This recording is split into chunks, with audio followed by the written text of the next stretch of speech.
ऑफिसों में 50 साल के बुढ़े रोमांस कर रहे हैं क्योंकि उनके पास जो आपकी मैडम है, आपकी सीनियर मैडम है, उसका मैनेजर से अफेयर है। मैनेजर 50 साल का 51 साल का किसी को कोई मतलब नहीं, क्योंकि रीज़न क्या है, मुझे पैसे मिल रहे हैं। ऐसी लड़कियां ऑफिस को पूरा बर्बाद कर चुकी हैं और इसी वजह सबसे ज़्यादा यूथ डिप्रेशन में है। यूथ के डिप्रेशन की वजह सिर्फ सबसे ज़्यादा यही है कि उसके पास कहने के लिए कोई अल्फाज बचे ही नहीं है और उसकी कोई सुनने वाला नहीं है। घर पे ये दबाव है कि आप कुछ कर नहीं रहे हो, बाहर निकलता है तो समाज का डर है, रिश्तेदार नहीं रहता तो रिश्तेदारों का डर है, लेकिन ऑफिस में रहता है तो ऑफिस का भी डर है।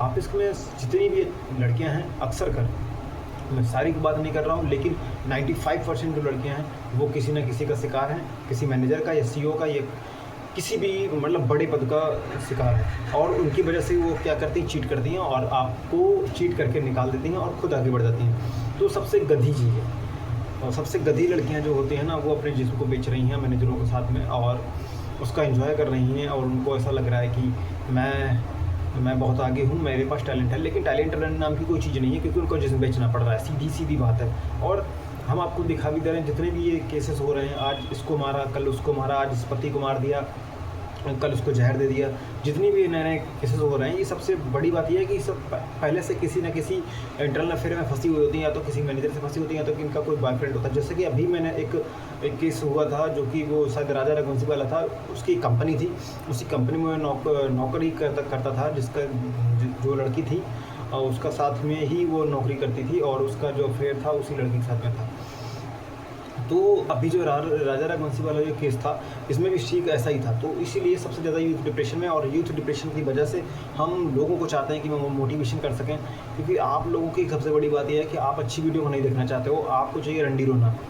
सीधी सी बात है, आपको चाहिए रंडी रोना आपको क्या कि इंटरटेनमेंट चाहिए। तो ये से आपकी ज़िंदगी बदलने वाली नहीं है, आपकी ज़िंदगी बहुत उलझने वाली है। आप सब पूरे दिन अगर आप किसी रंडी को देख सकते हैं, लेकिन किसी दिन तो ऐसा हो सकता है कि आप अच्छी चीज़ों को देख लें। तो कहने का मतलब सिर्फ ये है कि आप अपनी लाइफ में जिस तरीके से का जूझ रहे हैं, कभी कभी आपको सुबह होती है, जब सुबह होती है, आप सुबह के दिन आप सुबह निकलते हो, फ्रेश होते हो, सुबह जब निकलते हो ऑफिस के लिए, ऑफिस में इतना सारा प्रेशर होता है, प्रेशर को झेलने के बाद में आप जब निकलते हो तो आपको लगता है यार आज के दिन पूरा क्या हुआ, और आपकी अंदर से जो आत्मा होती है वो दुख जाती है।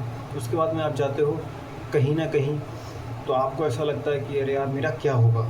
आपके दोस्त जो होते हैं वो अगर आगे आपसे निकल चुके हैं तो आपको उनका भी सामना करना पड़ेगा, और आपके पास कोई कहने का चांस नहीं बचता। इसलिए हमने एक कम्युनिटी बनाई, द ब्राइट माइंड। वहाँ पे आइएगा, अपने मन की बात कहिएगा।